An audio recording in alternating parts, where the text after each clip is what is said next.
Now, does everybody see the purple, it looks like a spider web inside?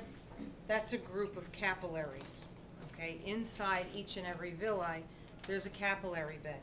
So that as soon as nutrients are absorbed through the wall of the small intestine, they have contact with your circulatory system and your lymphatic system, okay?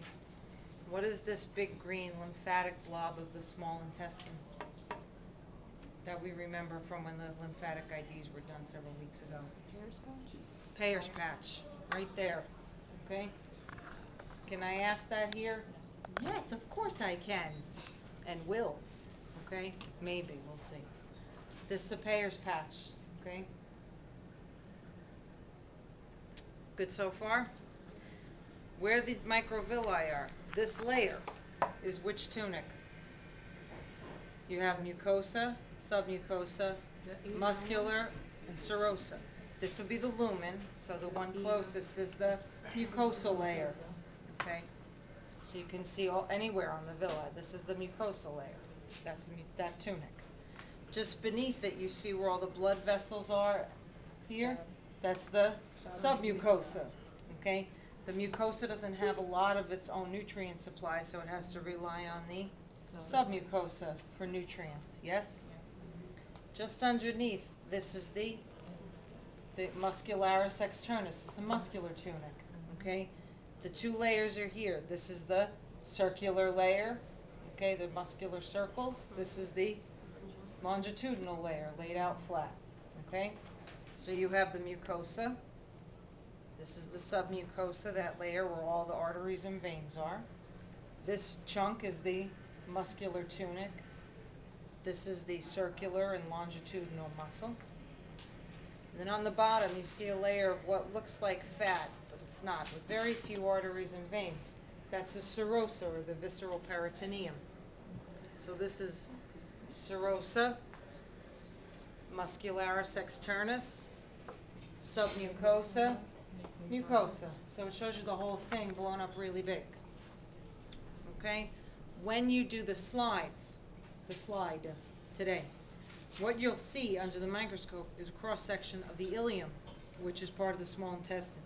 You will be able to ID not only what is this organ, ileum, you'll be able to see the villi, the microvilli, the lacteal, all the four tunics on the slide. They look just like this. Well, not just like this, it won't be pink. Okay? Okay, those are the major organ IDs. And I certainly, this is going on YouTube now, one of my tricks. I reserve the right to turn it in an odd and interesting orientation. Not this one, but like this one, or that one, okay? Yeah. So we know it anyway, I'm not worried, okay? So you can see all the lymphatic vessels. Yes. Oh yeah, all the lymph vessels are there. Fun. Fat, nerve endings, it's all good. Okay. Now we have the disease list.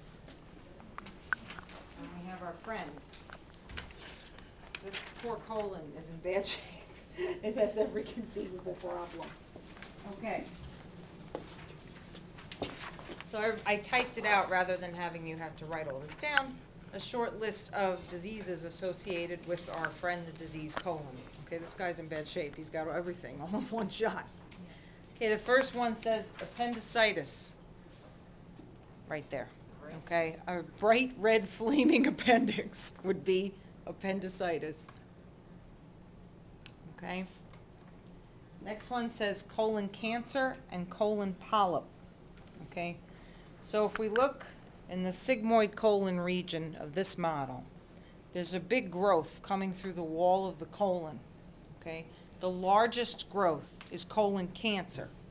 But then you have smaller kind of dark pink blobs. Those are polyps. Okay. What is a polyp? It's like a growth. Okay. Cancer, okay, is going to be a group of cells that's growing very, very rapidly. In this case, this is showing you the cancer is starting to poke through the wall of the colon. That's when things get interesting, okay? Colon polyp, colon cancer, IBS. Okay, we see how this is kind of skinny and squeezed in. Okay, see, normal size, skinny. IBS stands for irritable bowel syndrome, okay? IBS is fine, we don't have to write it out. Or spastic colon. What happens when someone has IBS? The wall of their colon goes into muscle spasms, and this compromises GI motility. So for whatever the trigger, someone will have suddenly the wall of their colon is squeezing very tight, and then it relaxes. Okay, it's spasming. When that happens, anything moving through the colon may go through very slowly on some occasions and then very rapidly on the other. So people who have IBS have alternating bouts of constipation and diarrhea. Okay?